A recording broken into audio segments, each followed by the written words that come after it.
All right. Hey, everyone. This is your lesson for today, with me being gone. We're going to talk about classical and ecclesiastical pronunciation, so the two different types of pronunciation. It wasn't a good topic to start with, but you've gotten your feet wet with some things, and so now we can go back and take a look at this. So this is what we'll be talking about. There's more to pronunciation than just this, by the way. But this is just kind of one day's worth because that's all that you'll be missing, or that's all that I'll be missing, is just one class period. So this is what we're going to cover. How do macrons, so the lines that we put above vowels, influence pronunciation? So how do those letters sound different with a macron versus without? We're going to talk a little bit about the classical versus ecclesiastical pronunciation. Actually, that was the title. It should have just been pronunciation. And then the objective for this lesson, I'll be able to read a short, familiar passage in either pronunciation system. All right, and actually that's what you're going to do for homework. And so we're going to start by looking at the macrons. So if you look at the top, I've given you some instructions. So as you're watching this in class, hopefully the person there is going to be walking around making sure that you're doing this. Please recreate this chart and include the Latin words shown as examples of the sound. And then once you're done watching this part of the video, as I go through and I talk a little bit about it, I'd like you to brainstorm some English words that have that sound, because that's also helpful too. Like an I as in an English word. Sometimes if you say an I sound as in some Latin word that has it, well, if you don't really know how the Latin words ought to sound in the first place, that can be hard. So that's why I want you to brainstorm some English words and include those in your notes as well, so you can refer back to. It'll be helpful on your homework to have a good set of notes to refer to. So don't cut corners and just like sink into the video. I want you to make sure you have good notes to refer back to as well. Okay. So I guess I'll start with the macron side. Because if you've had Spanish in the past, and most of you have, you learned the vowel sounds. They go a, e, o, u. A, e, o, u. Okay? And so those are identical to the macron side. Okay? So the letter a with a macron makes the a sound. Roma, ah. And if you click on this button up here, a, e, o, u, it'll just run through the sounds, okay, of just the letters themselves. If you press on the little button, it will pronounce the word for you, and then the red letter has that sound in it, okay? So let's hear a word that has a in it. A, e, o, u. Oops, that's not what I meant to hit. There, Roma. Let's hear a word that has a in it. Habera. And this is a neat word too, because notice it's got two E's right next to each other. One has the macron. It's not habere, right? That would be if they both had macrons, or habera, which would be if they both didn't have macrons. But one has it and one doesn't have it. Give it another listen. Habera.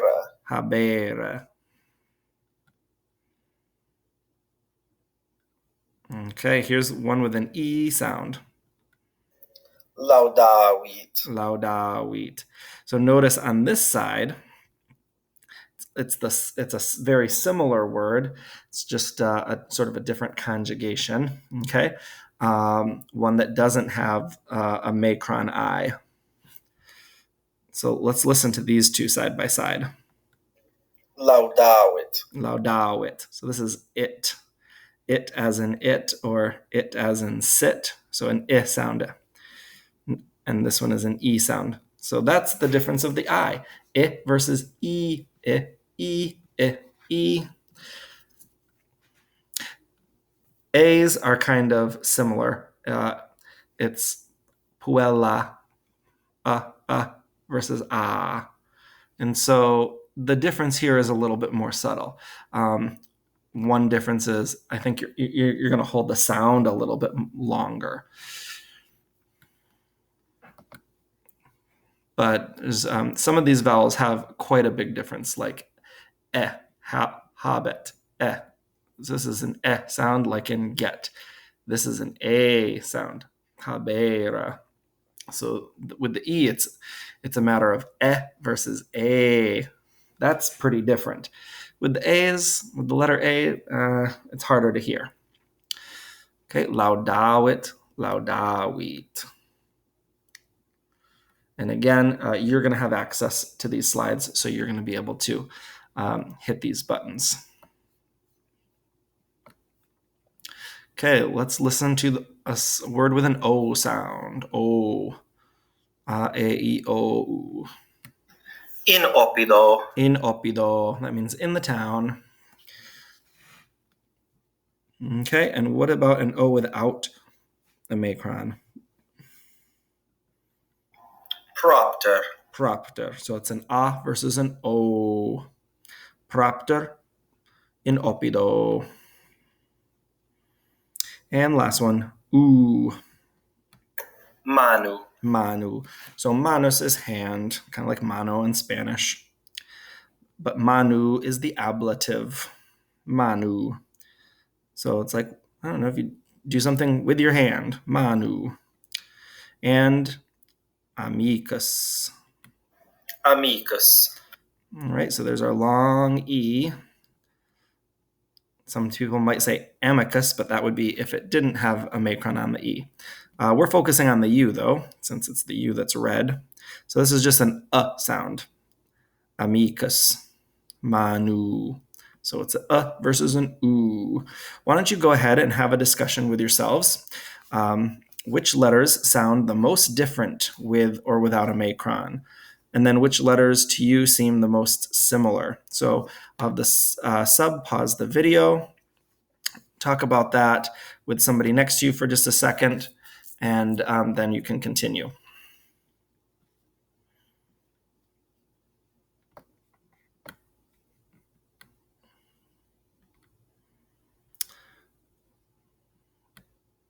All right. So using your notes, you don't have to close your notes and do this from memory. I'd like you and a partner, so if you could pair up, I'd like you to take the words on the slide here and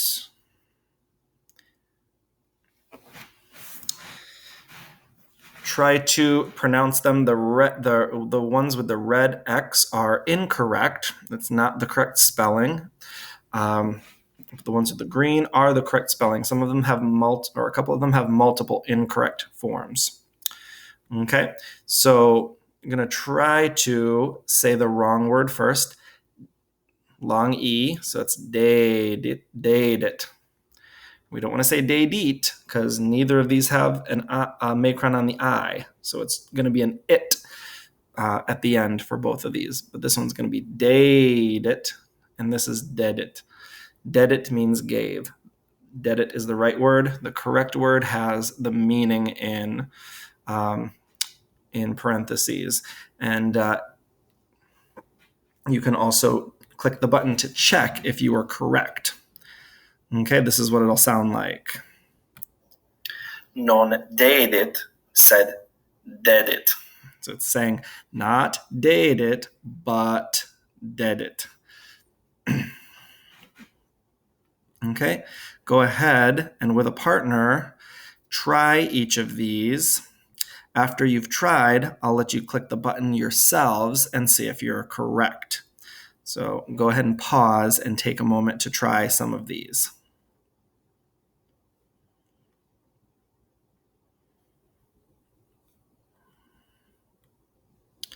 All right. So that was a little bit of vowels.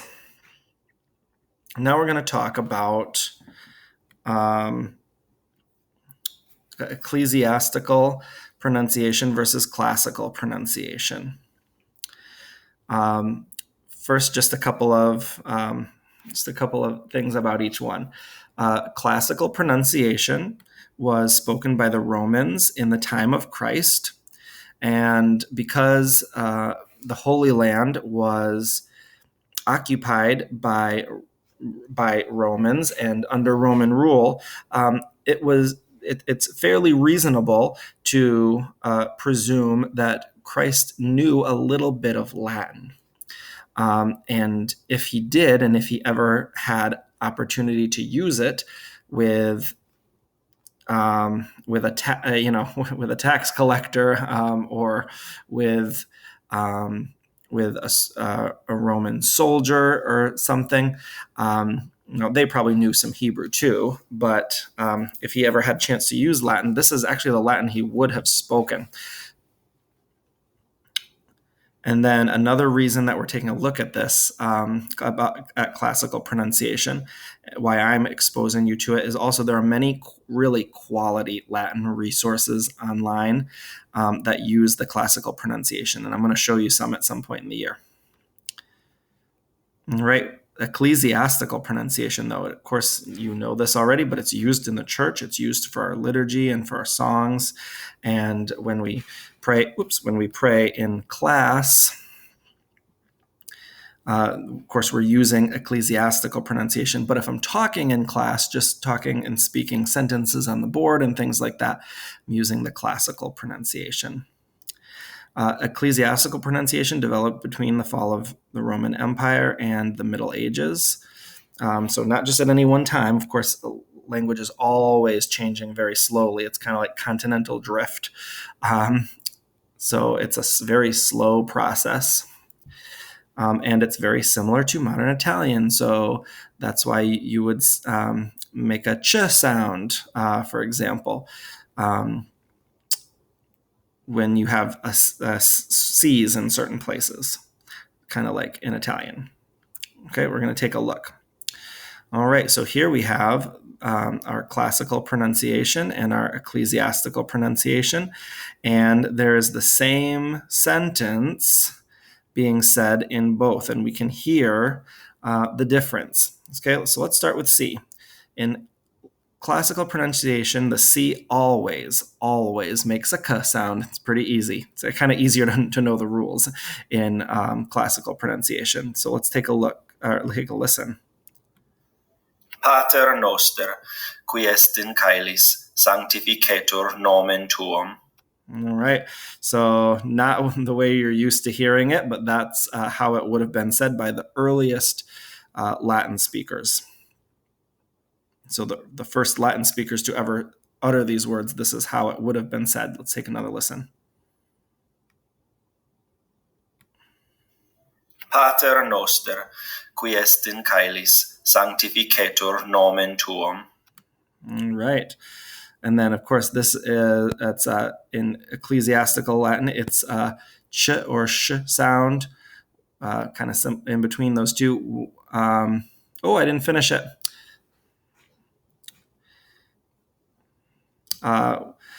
If an E or an I, oh gosh, you know what? I'll have to get back to you on this one. I kind of know what sound it ought to be, but I can't really think of the rule off the top of my head right now, and I don't think I could when I was making this either. But let's give this one a listen. Pater noster, qui es in caelis, sanctificetur nomen tuum. All right, so the C makes a ch sound in several places. Sometimes, though, the C still does make a k sound. I know if it was CU, for example, if a U was after the C, it wouldn't be chu, it would still be ku. So I know that is one of them. In order to give you the complete list of vowels that would be next to it, where it would still make a k sound, I think I'll have to get back to you on that. So apologies. Vowel sounds. So for classical pronunciation, all the vowel sounds that we went over in those last slides, that is exactly how classical pronunciation is. So basically, what you just practiced earlier, that is classical pronunciation. With ecclesiastical pronunciation, the vowel sounds all started to kind of move towards all being said like they had macrons. So a, e, o, u. And so, for example,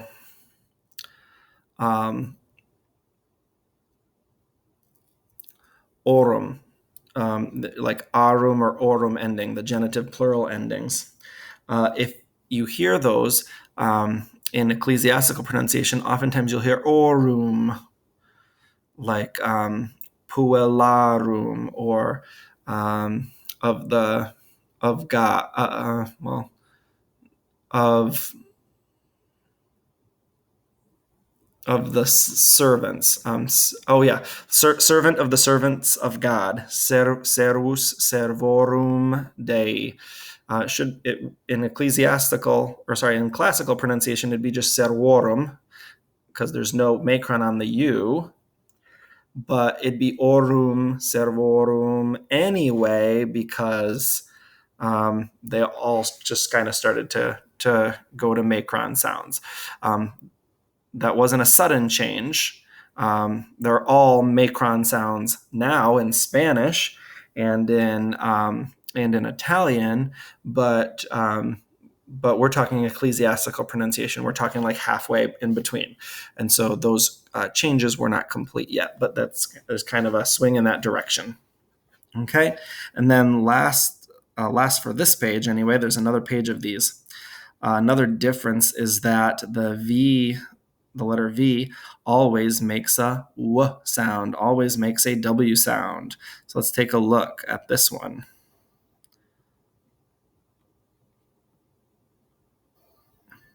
Adveniat regnum tuum, fiat voluntas tua.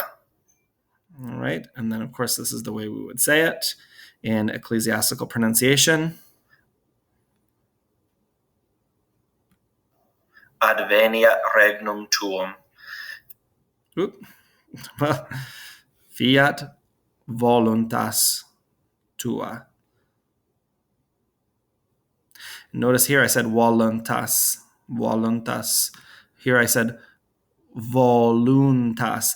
I made this U, even though it doesn't have a macron on it, I made it an oo sound and not just an sound, because there were other changes. The V versus W is an easy change to pick out, but the vowel ones sometimes aren't quite as noticeable. Okay. Some other differences and these aren't even the full differences. I just kind of picked out the most, like the ones that jump out the most. Okay. So this isn't meant to be an exhaustive lesson. The G, always a G sound in classical pronunciation. So let's take a look. Filium Dei unigenitum. Yep, so this is the only begotten. Unigenitum means only begotten Son of God. Now, filius means son. Why is it in the accusative? Well, it's in the accusative in the creed because you're saying, I believe in, and so you're listing all these things that you believe. So all those things that you believe, they're in the accusative. So the only begotten Son of God. Here's how we would say that in Filium Dei unigenitum. Unigenitum. So it's a J sound sometimes. And again, it's a G sound sometimes too. It's just some of the times the G makes a J sound. The soft G is the J, hard G is the G sound, which is in classical. So in ecclesiastical pronunciation, the G is a soft G when before E or I. But otherwise, like if it's before an O or something, it stays G. TI. In classical pronunciation, the T makes a T sound and the I makes an I sound, and they're just separate. So you better make the T sound if you, in this word, where it has this T and I, you better make both sounds. It's as simple as that. That's how classical pronunciation is. Let's give it a listen. Et ne nos inducas in tentationem, sed libera nos a malo. In tentationem. Okay, here's how that sounds in ecclesiastical pronunciation. Et ne nos inducas in tentationem. Tentationem. So it makes a TS sound. And that's kind of how Italian would be. Although Italian, they've evolved to write words like this with a Z, and it's the Z that makes the TS sound. So like pizza. And the last one, the GN. Classical again, GN. G makes a G sound, just like up here. The G always makes a G sound. And then the N obviously makes an N sound, and they're both separate, and you put them together. So let's give it a listen. Agnus Dei, qui tollis peccata mundi. Lamb of God, who, and then takes, but this is takes conjugated in the you in the second person singular form. That's why it's got the S there, who you take away the sins of the world. And so peccata is sins. Hey, peccata is sins. It must belong to the second declension neuter, because the A is for the plural and takes them away. So this is accusative plural here. It's not nominative plural, it's accusative plural. Okay, so here it is in classical pronunciation again. Agnus Dei, qui tollis peccata mundi. Here's how we would actually say it in the Mass.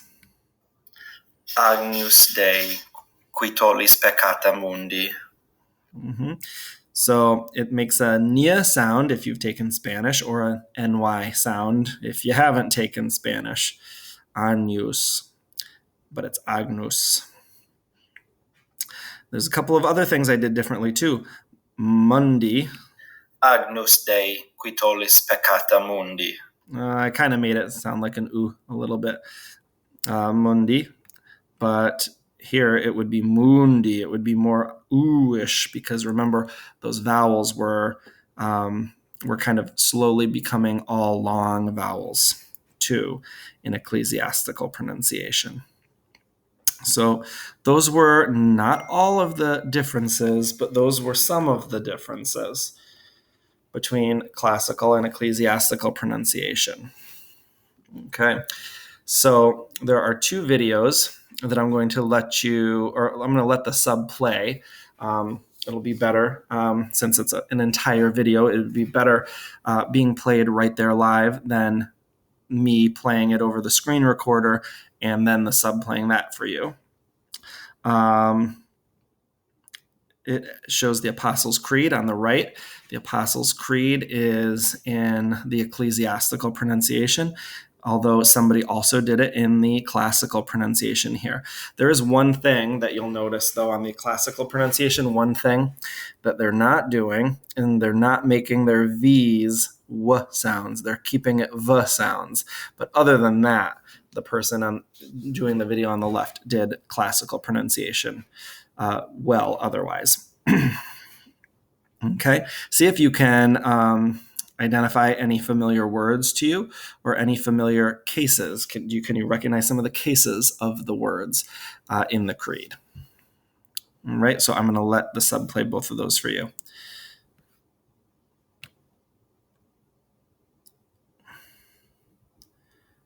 And the last page.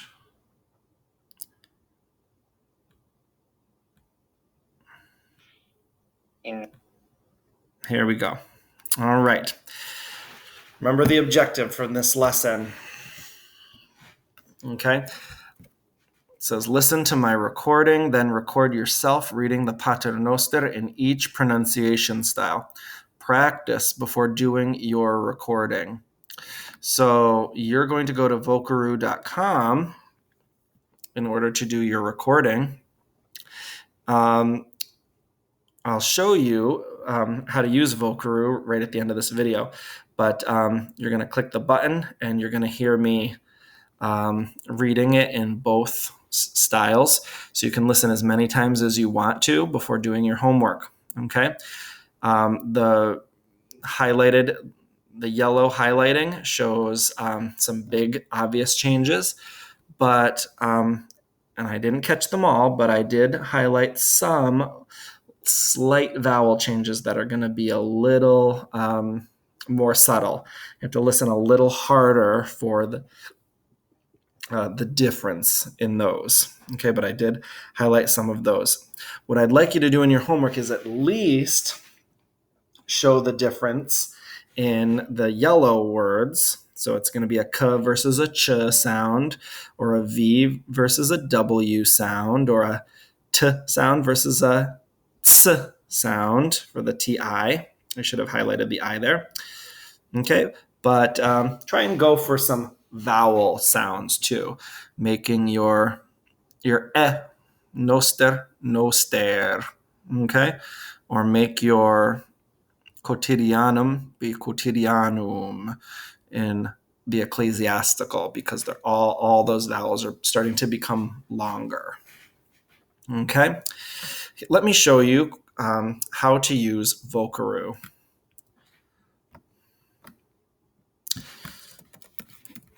Vocaroo.com. You might have to hit allow when some of the little windows pop up, but that you should only have to do once, and then you're going to click the button, and there all of a sudden you're recording, and you record for as long as you need to. Hit stop when you're done, and then you can listen again. Click the button, and there all of a sudden you're recording, and you record for as long as, and then you're gonna, there we go. If you don't like what you recorded, hit the start over again button, and you can start over. If you do like what you recorded, click that save and share button, and then all you have to do is copy this link. It's already copied to my clipboard by clicking that button. Don't mess around with any of the other stuff. Just put that link on the Google Classroom assignment that I'm leaving for you. Okay, it's as simple as that. Don't make this mistake unless you want other people to listen to what you recorded. Don't put it in the comments to the assignment. Put it in the comments. Put it in the comments that are the private comments. So that's a mistake students of mine have made in the past. All right, so that is your assignment. Do one recording that has the ecclesiastical pronunciation and the classical pronunciation. If you do want to give me 2 separate links, one with each, so that you can save it and then not have to worry about getting the pronunciation right, both pronunciations right on the same recording, you can do that as well. So you could give me 1 or 2, doesn't matter. Okay, so that is your homework.